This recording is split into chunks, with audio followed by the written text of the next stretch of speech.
Good evening, everyone. I think we might get underway, thanks. On behalf of Sustainable Population Australia and the South Australia Northern Territory branch, I'd like to welcome you all to tonight's event. Welcome also to those that will be joining us on live stream. The presentation tonight by Julian Cribb will be followed by time for questions and answers, which should finish around 8:15. And regarding the question and answer session, we ask that you please keep the questions brief and relative to the topic. And those on live stream, please enter your questions in the comments section under video and remember to include your name. Now for tonight, I just thought I'd do a quick little bit of research, because I recognise a few names, but could you give us a show of hands if you've been to one of our events before?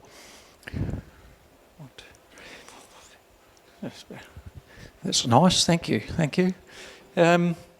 So our speaker tonight, Julian Cribb, he says keep his introduction short to a couple of minutes, but I reckon he deserves a bit more than that. He is an author and a science communicator. Through his company, Julian Cribb and Associates, he provides international consultancy in the communication of science, agriculture, food, mining, energy and the environment. His career includes appointments as scientific editor of the Australian newspaper, director of national awareness for CSIRO, editor of newspapers National Farmer and Sunday Independent. He's a member of numerous scientific boards and advisory panels and president of the National Professional Bodies for Agricultural Journalism and Science Communication. He's published over 9,000 articles, 3,000 science media releases and 12 books. He's received 32 awards for journalism and is a co-founder of the Council for the Human Future, which has recommended the adoption of the Earth Science Treaty by all nations and citizens. His main literary focus is the existential risk faced by humanity, and this includes 5 books. The Coming Famine, exploring how to feed 10 billion humans, Poisoned Planet, which is on global chemical contamination, Surviving the 21st Century, tackling the huge existential crisis facing humanity. His recent book, Food and War, explores how food can help prevent conflict. And a new book, Earth Detox, describes the impact of chemical emissions and how we can overcome it. There's obviously some great reading there, but I have to say, Julian, it all seems a bit dark. I hope you can give us a few bright spots tonight. Julian's come from interstate, especially to present his topic for us. It's how to fix a broken planet. So please give a warm welcome to Julian Cribb.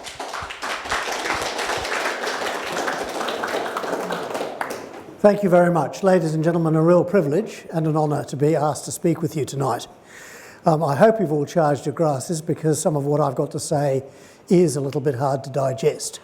But it's the facts. They're not my facts. They're not my opinions. These are things that have been given to me by thousands of very erudite scientists who've been studying what's going on in our world. Now, we are living through the greatest crisis in our 1 million year history on this planet. It's the Earth emergency. It's a converging catastrophe caused by a relentless exploitation of the planet's finite resources, its natural systems, and its resilience. Yet no government, no global organisation has a plan to address it or to arrest the compounding damage. So, well, it's probably up to us. Now, science worldwide has been warning us for over half a century, that's how long we've been deaf, ladies and gentlemen, that we are hurtling towards disaster in various ways, driven by 10 massive, interconnected threats. Now, the point about these is you can't solve them one at a time. You can't just say, oh, let's go and fix climate while everything else is going to hell in a handcart. They've all got to be solved together, because they are all essentially driven by the same things. 1, overpopulation. We are way beyond the Earth's carrying capacity. 2, overconsumption. We're using far more stuff than we ought to use. 3, over-pollution. We chuck it around everywhere and we poison one another. And 4, money, which is an illusion.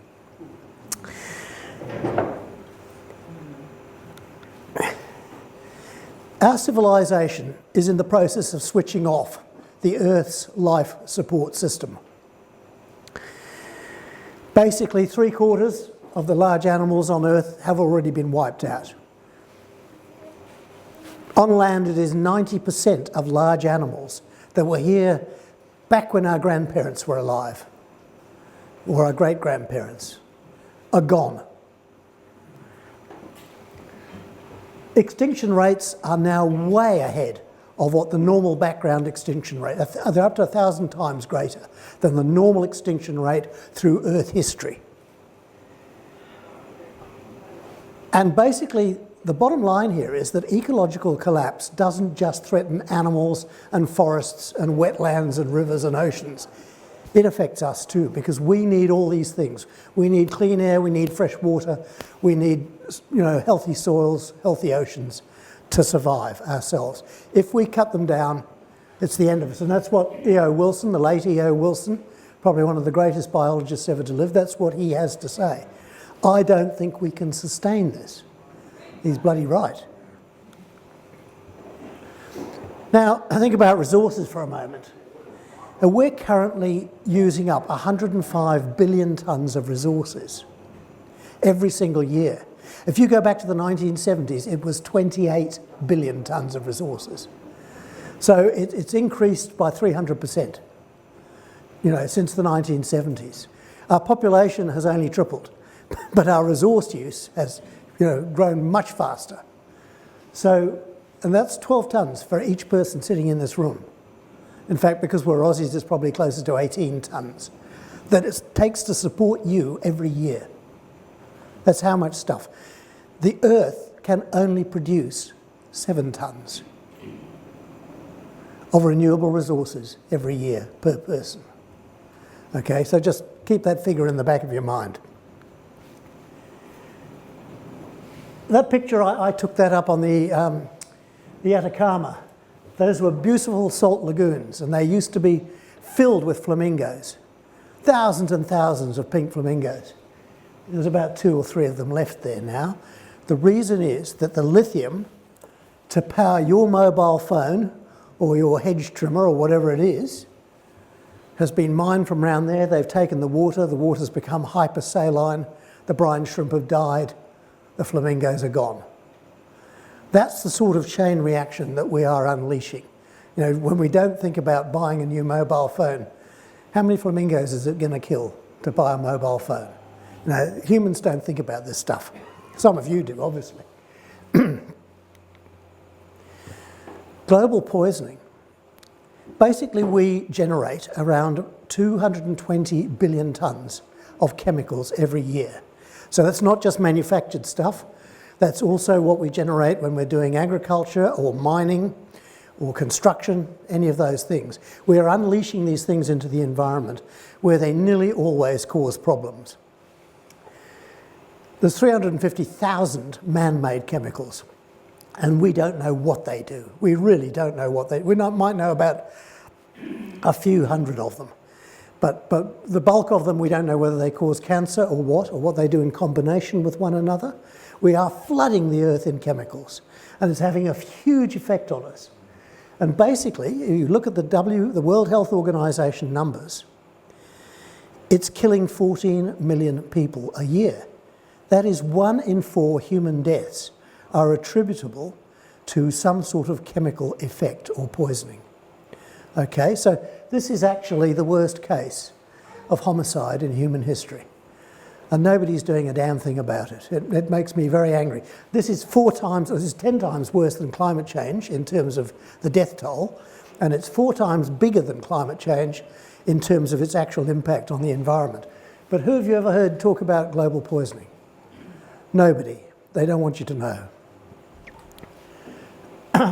Just as a couple of examples, we all know there's plastic particles everywhere, that they're in the brains of unborn children.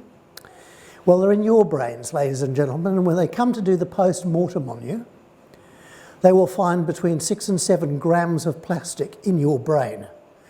Those are figures from recent medical research in the United States. That's how much plastic there is in American brains, and boy does it show. You know, so we're losing IQ at a phenomenal rate. We are 13% less intelligent than we were in 1975. We're far less intelligent than our parents' generation or grandparents' generation. It's shocking the rate at which the human brain is degenerating. And there's an absolute pandemic of brain diseases, ADHD, all of these things going on, you know. But they're all linked to the chemical soup in which we immerse ourselves. Okay, well, you know, you all know about nuclear war. I don't have to tell you anything about that. Doomsday Clock recently said we're 85 seconds to midnight. It's getting very bloody close. And if Donald Trump in the last 48 hours called for the nuclear codes twice, and his chief of staff said no. So we are right on the tip of nuclear catastrophe, ladies and gentlemen. A madman is demanding control of half the world's nuclear weapons. You know, so don't disregard this as being a possible way that humans could make their exit. We've got this wonderful treaty in the United Nations to ban all nukes, right? I mean, we're gradually getting rid of chemical weapons and we're gradually getting rid of biological weapons. They're 90% gone. Nukes, less than half the countries in the world have voted to ban nuclear weapons. The rest of them are just ignoring it. Australia supports the use of nuclear weapons. Our country believes that people should be incinerated or die of nuclear irradiation. So we need to do something about that. Anyway, the point about this is that if all of these catastrophic risks come together, the chances of somebody engaging in a nuclear conflict are very much higher. So if resources start running out, people fight over resources.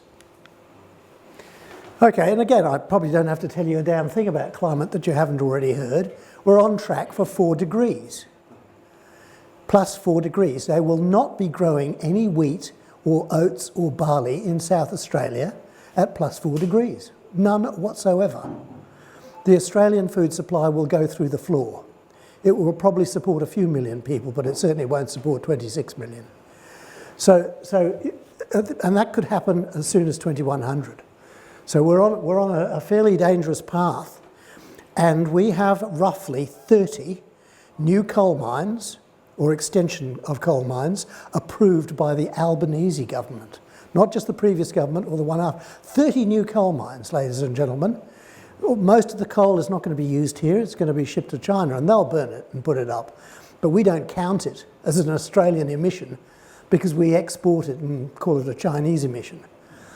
But, you know, we are, and that, at the current rates of fatality that climate change is causing around the world, our unburnt coal will kill 5 million people.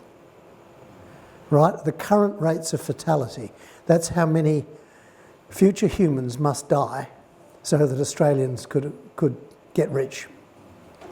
And we need to bear in mind, you know, there are consequences to our action that last for centuries. When you start your car, you may or may not know, the carbon emissions, some of them will still be around up there heating the earth in 500 years' time. It doesn't all wash out. Quite a lot of it hangs around. So, you know, these things have huge consequences for future generations. Now, the thing that worries me the most is that there's 5 trillion tonnes of methane, which is 80 times more potent as a climate gas than CO2. It's buried in the seabed, it's buried in the Arctic tundra, it's buried in the rainforests and peat swamps of the world. But it is all now starting to trickle out because we're warming the planet, the ice is melting, the seabed is melting, and all those methane clathrates are starting to give off. The Arctic Ocean is fizzing with little bubbles, like a bottle of soda water, as we speak, and that's all methane. And it is much more potent as a greenhouse gas. And if this stuff starts to go, there's not a damn thing that human beings can do about it. Not all the fancy geoengineering in the world will save us. And it will take the world, based on the last time this happened, what geologists say happened during the end of, what was it? It was after, about 56 million years ago. The Earth went up by 10 degrees. So you can add that to the 4 degrees that we're already adding, and you get some idea. It's going to be a very tough place for any animal to survive. So, you know, these things, seems to me, people know about global warming and they tend to dismiss it or say, oh, we'll do something about it down the track. But we're uncorking the bottle, you know, and letting the genie out into the, you know, into the wide world with this. Okay, now all these things, as I mentioned, are pretty bad for the food supply. The world food supply is breaking down. Why? Because food needs soil. And we're basically destroying around about 45 to 75 billion tonnes of topsoil every year. Every meal you eat, or sorry, your one day's food causes the loss of 12 kilos of topsoil. It utilises 950 litres of water just to feed you for one day. Okay? It emits 3.5 kilos of carbon dioxide just to grow that food and transport it. So this is one person, one day. You multiply that by 8.3 billion and you get an idea of how big the issue is. If there's no soil and we're running out of water because the cities are taking the water away from the farmers in countries like China and India in particular, the Middle East is out of water now, Central Asia is out of water now, large parts of South America are out of water. Cape Town nearly ran out of water. Big cities like Sao Paulo are out of water. Moscow is out of water. You know, many of the world's megacities are running out of water. The first place they grab it from is the farmers. So the farmers don't have it to irrigate their crops. So you can see what I mean. This agricultural food system, which has kept us in very good shape for 7,000 years, is not going to feed us in this modern world where humans are 3 or 4 times more numerous than the planet can bear. So there's many other dimensions to this, and I will talk about what the solution to this is as well. But I want you to understand the problems, because if you don't understand the problems, you cannot possibly come up with a solution. That's the problem with us as humans. We don't understand the nature of the problem, so we're unable to devise a sensible, lasting solution. Technology, don't get me started. You know, it began with coal. Coal was a wonderful substance 150 years ago, kept our houses warm, kept industry turning over. But we've just burnt too much of it, and it's now altering the geology of the earth. Same with agriculture. Agriculture's destroying. You know, we're clearing so much of the planet, removing the forests and the grasslands and the wetlands and everything, just to grow enough food to feed ourselves.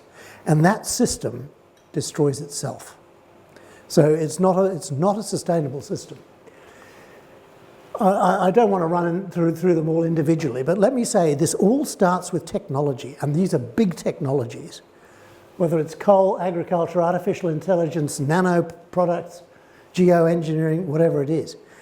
Once you adopt that technology and start using it willy-nilly, without any regard to the consequences, this is what happens. Catastrophe happens. So it's the unrestrained, uncontrolled, unthought through use of technologies. And for example, AI. No country in the world controls AI. It's controlled by a handful of greedy billionaires in Silicon Valley, the tech bros, right? And they say how much is going to go out there. It's not restrained by any reasonable regulation or civic oversight. There is no civic oversight of AI. It's just going to go off and do its thing, whatever the billionaires want. So we've got to get on top of uncontrolled, the human tendency to have uncontrolled technologies.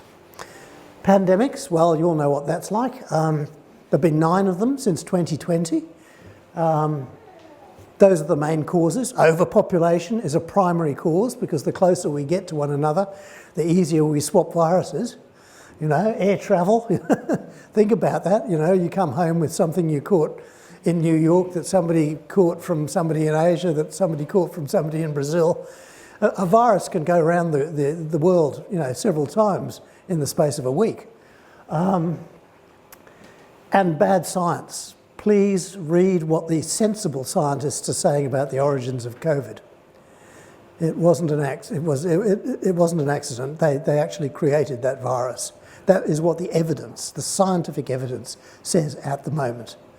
I've got a scientific paper that actually proves it, but anyway. So anyway, the thing is, the bigger our numbers and the more we destroy the environment, other viruses are going to come in and try to make a home in us. If there aren't enough bats left, they'll come and live in humans. They will have to do it or they won't survive. So WHO is quite correct. There's more stuff on the way. You know, the more rainforests we chop down, there's more stuff coming at us. We have not learned that what drives pandemics is human behaviour.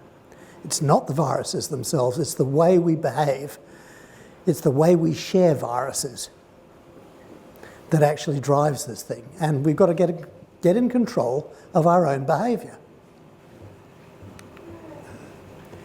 Okay, your favourite topic, population. When I was born, there were 2.5 billion people on the planet. There's 8.3 billion today. So we've more than tripled the human population in my lifetime. We're adding 70 million people a year, but, and this is the great thing, as you well know, fertility rates are starting to drop all around the world. In nearly every country, we're heading back towards or past zero population growth. China's down to 1.8 babies per woman now. You know, they don't need a one-child policy any longer. It's happening autonomously. It's what happens when you get rich. Any country as it gets rich has less kids. But who's driving this? It's not being driven by men. Men are very stupid, really. It is women who have seen the problem and they have voluntarily reduced their own fertility from 5 babies per woman down to 2.4 babies today and heading for zero population growth within about 40, 50 years. Okay, so the women of the world are in control of this. They control their fertility, not men. And we need to bear that in mind. So if you read Corey Bradshaw's latest paper, co-authored by Paul Ehrlich, by Matthias Wackernagle, other very great names in this whole space of population and resources, the Earth can support 2.5 billion human beings at our current levels of material use. So we're already 3 times overpopulated and we're going to 4 or even 5 times overpopulated. Now, ask any farmer what happens if you put 1,000 sheep in a paddock that will carry 250 sheep. You will know the answer to that. Well, we've got a paddock that will carry 2.5 billion humans. Okay, and it's not getting any bigger.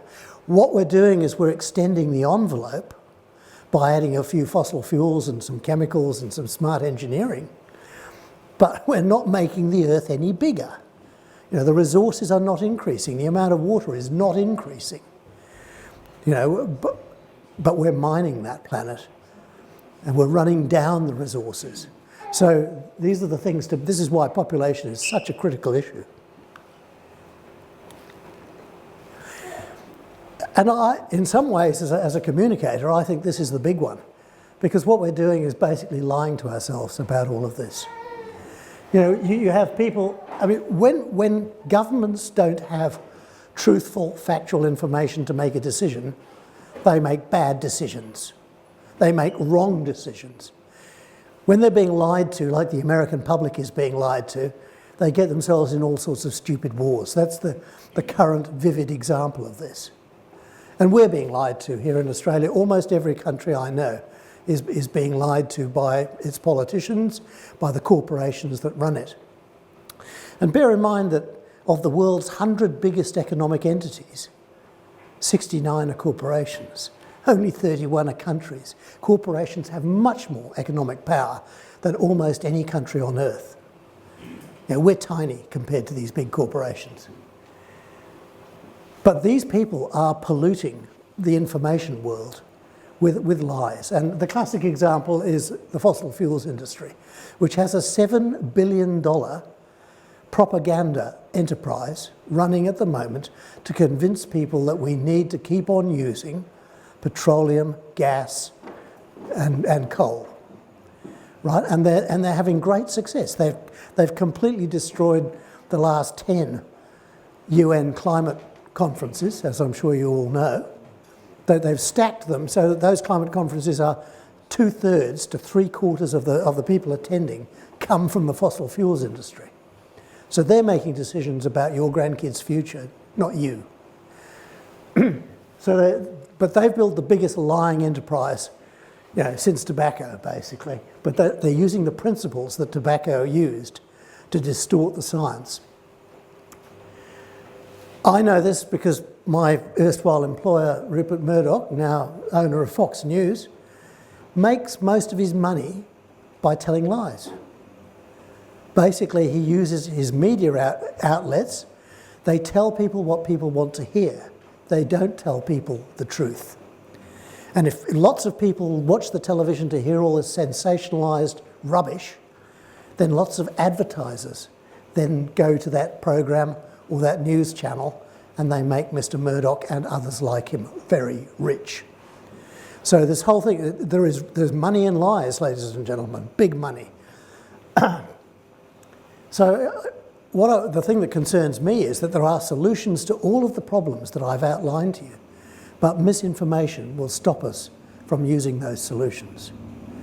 It will prevent humans from having the right to survive.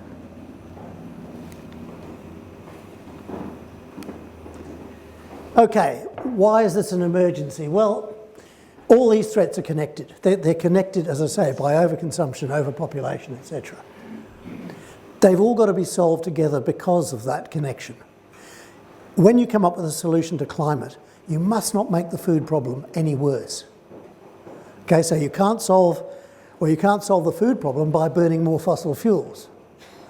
So you've got to make sure that your solutions work across all 10 problems. That's why we need to integrate the solutions.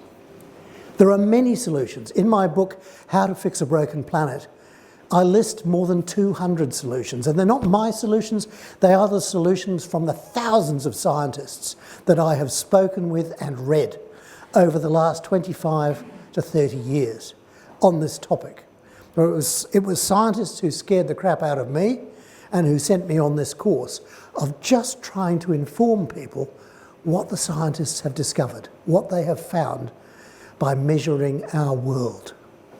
So, and at the moment, as I say, nobody has got any plan or any intention to do anything about this collective. Some people call it the poly-crisis. I call it the human emergency, because it is an emergency. We've not got long to solve it. Well, here is one suggestion that the Council for the Human Future is behind. Basically, we think we will not survive unless we agree to survive. We humans, the first thing there must be a consensus among humans that we will hand a habitable earth to our grandchildren. We will not hand them a charred, poisoned cinder. We will give them, a world like the one we inherited, full of animals and beautiful things. We need to agree on that first. If we don't agree on that, we can have no plan. So the very first step is let's have an agreement to do something about this problem. It's a very easy question that you put to people. Do you agree with solving this problem or don't you? If you agree, join the Earth push. If you don't agree, bugger off. The next thing about the Earth System Treaty is it's not just something signed by countries, because we don't trust countries. Countries are only looking out for themselves. They spend their time squabbling and quarrelling and making war with one another, and they ignore the good of humanity. The nation state is in direct opposition to the survival of the human species. So, you know, for all the fact that we love our national anthems and our flags and the Olympics and all this stuff, to be honest with you, that's leading us up a dark, blind alley. We need to start thinking as Earth citizens, and I'll talk a little bit more about that. We need to commit ourselves to living within the safe planetary boundaries, and many of you will know what I'm referring to here, but Johan Rockström and people, the Potsdam Institute, the Stockholm Institute, have defined what is safe for humans and what is not. And there are 9 planetary boundaries, and we have exceeded the safety level in 7 of them. Okay, so what does this treaty have in it? It obviously has an emergency climate program, because we need to do this in a hurry. We need to get off fossil fuels very fast before those frozen clathrates start melting. If we don't do that, there's absolutely nothing we can do. A ban on all nukes. Well, we're already halfway there, but we've got to convince people that nukes are a really bad idea. Nukes are only used by nation states, and they're only used by blokes. You know, I don't know any woman who's promising to throw nukes around the place. Only really stupid men. Can I answer questions afterwards? We need to agree to get rid of all these toxic chemicals in our environment so we're not poisoning the brains of our children from the moment they are conceived, which is happening at the moment. We need to rewild the earth. If we go for something I'll describe a bit later, or renewable food. If we go for renewable food, which is basically recycling all the nutrients in the water, you can actually rewild something like 40% of the earth. You can put the forests and the grasslands and the wetlands back. We could rewild an area the size of North America and still feed everybody on earth well with renewable food. Okay, so renewable food's a pretty important thing, because the biggest destroyer of the wild environment is food production. A circular world economy. Those 105 billion tonnes of materials, all the timber, the metals, the concrete, all of that stuff, if we just reuse it, we can stop mining. And especially if the women of the world get in control and they cut the population, we will never need to open another mine. We just reuse the stuff we've already mined over the last few centuries. Look, aluminium, you know, something like 90% of the world's aluminium is already recycled, but almost nothing else comes close to that. So it can be done. You know, the proof of the pudding is there, but we need that circular economy so we stop trespassing, maxing out the Earth's credit card, right? Borrowing from a future that doesn't exist. We need this voluntary lowering of the population. We need humans to agree that overpopulation is a bad idea, because if we don't do it, nature will do it. Our population will crash, and according to the scientists, somewhere between 5, 6, 7, 9 billion people will die, depending on what form the crash takes. It will certainly be a famine. It'll probably be massive numbers of wars. There'll probably be several billion people as ecological refugees. And if we start throwing nukes around, you know, to try and stop them, then, you know, it could be 90% of the human species goes down. That's what some of the scientists are saying. I'm not saying that's the truth, but I'm just saying you've got to look at all the scenarios to understand the potential for these things. And an Earth standard currency, I'm happy to take questions on that one, but let me just briefly say one of the main destroyers of the world is money. We give people money to cut down forests. We give them money to clear land for agriculture. We give them money to make toxic chemicals. Money is the cause of most of the destruction. So we need a new kind of money. Money that helps us repair the earth, and I can talk about how that might work. Okay, well, overpopulation. How do we know we're overpopulated? Regardless of Corey Bradshaw and his colleagues, you know, the scientists, people say, oh, I don't believe science. Any animal is overpopulated when it outruns its resources. You know, when the sheep in the paddock start eating the grass down to the roots, you know they're overpopulated. You know, when the scarab beetle starts eating the leaves off the eucalypts and you get dieback, you know that the scarab beetle is overpopulated. So you start looking for the cause. When you see a mouse plague crossing the road, a river of mice, you know the mice are overpopulated, you know. And that only happens when one or other of the constraints upon it has been breached, right? Overpopulation happens, and it always happens like this. It goes up, and then it comes crashing down again. Mouse plagues, rabbit plagues, locust plagues, think of all of them. They all crash. Humans are no exception to that. Human populations have crashed before, and this one will be the biggest crash of all if we do not manage it down. We reduce our population voluntarily. So we've got two choices.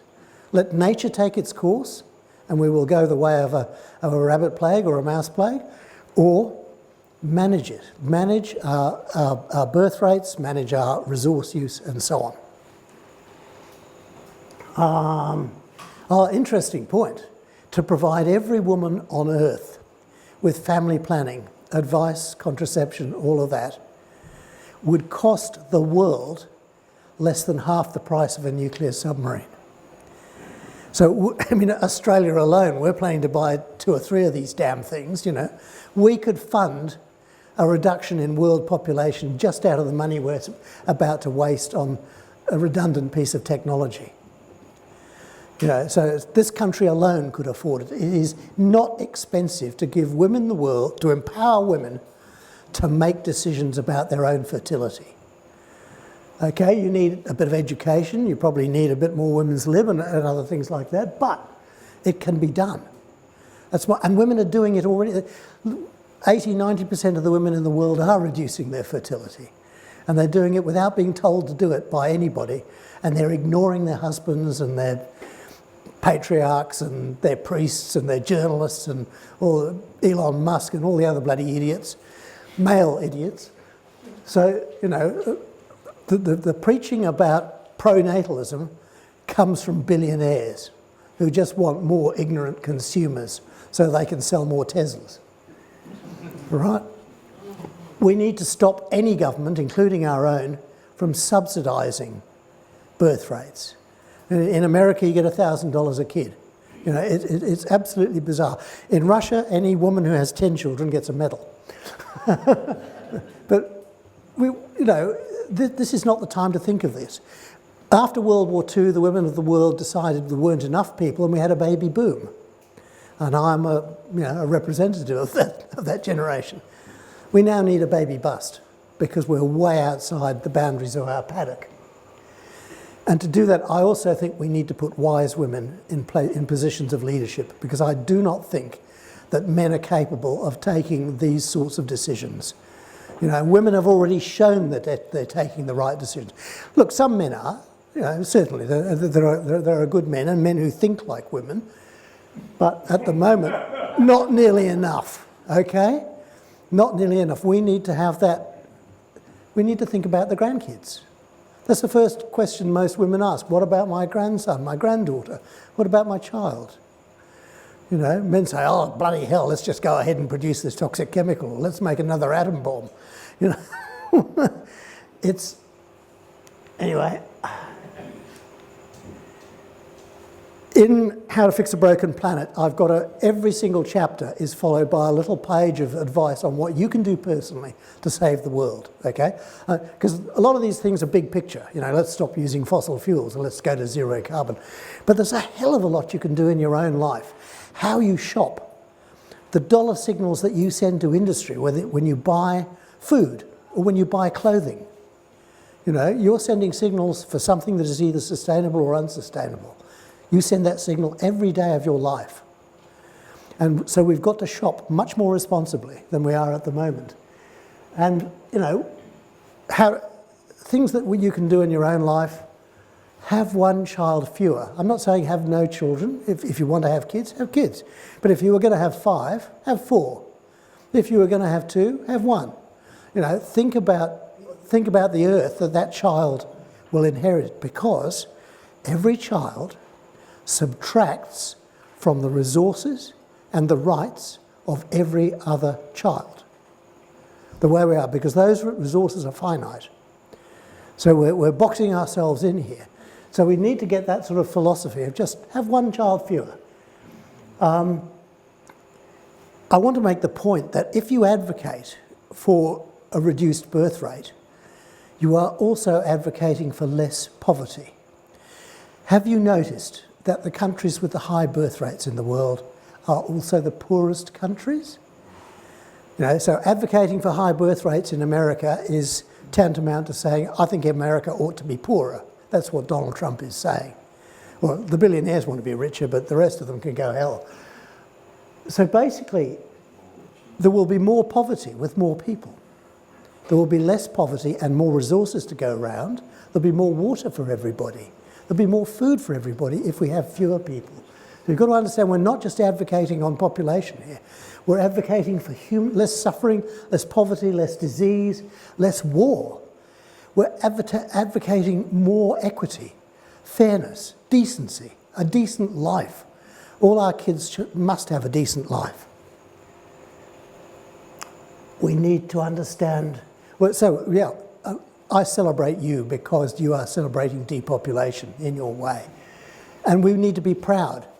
We don't need to be ashamed because the priests are pointing at us and saying, oh, it's wrong, What do they know? They're consulting somebody up there who probably doesn't exist. Basically,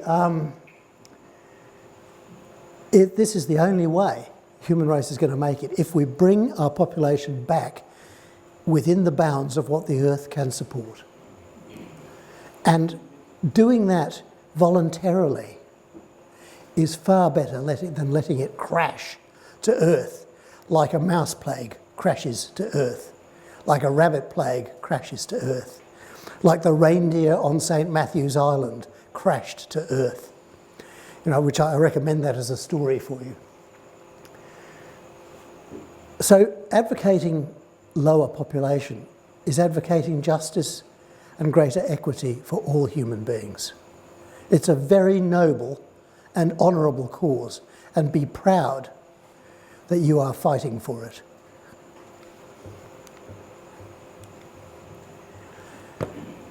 Above all, I want to say to you, you can be an Aussie if you like, but please be an Earth citizen. Please be someone who wants to hand this planet to our grandchildren in a state fit to be lived in by humans and other animals. Not, as I say, a charred, poisoned cinder of a world, something that's absolutely wrecked with a minimal amount of everything left on it. So let's be proud of that. A habitable Earth is what we're after. To do that, we need to address all of these 10 threats. If we do that, we can approach a habitable Earth. And make a personal commitment. I'm sure, being the people you are already doing this. You're probably already growing your own vegetables and, policing your own shopping and your own travel and the various things that you know to be destructive. But it's not actually very hard to do. And the point is, people say, oh, don't tell this to the kids, they'll get depressed. Bullshit. Bullshit. If you give someone a really big challenge, what happens? They get up and they get going, and they feel, with all the changes they make in their life, they feel empowered, stimulated, inspired. This is the biggest challenge that humans have ever had. And the solving of it is the greatest undertaking that humans have ever made. So we're actually handing them the opportunity, hopefully aided by us, to recover our world, to restore our world to something that is livable and beautiful and, will endure well into the future. So basically my little statement, unless we agree to do this, we ain't going to make it, We have to reach a consensus amongst all 8 billion of us to do this, or as many as we can get on side. And your movement, SPA, is emerging from the shadows, I think, as a very powerful political voice in Australia. And you need, many of you are joining hands with like-minded organisations all around the world. There are millions of humans sharing these ideas in real time on the internet. you know, and we can learn from one another and we can speed the whole process up. So let's do it. Rather than have a world like that, let's have one where we agree to survive. Thank you.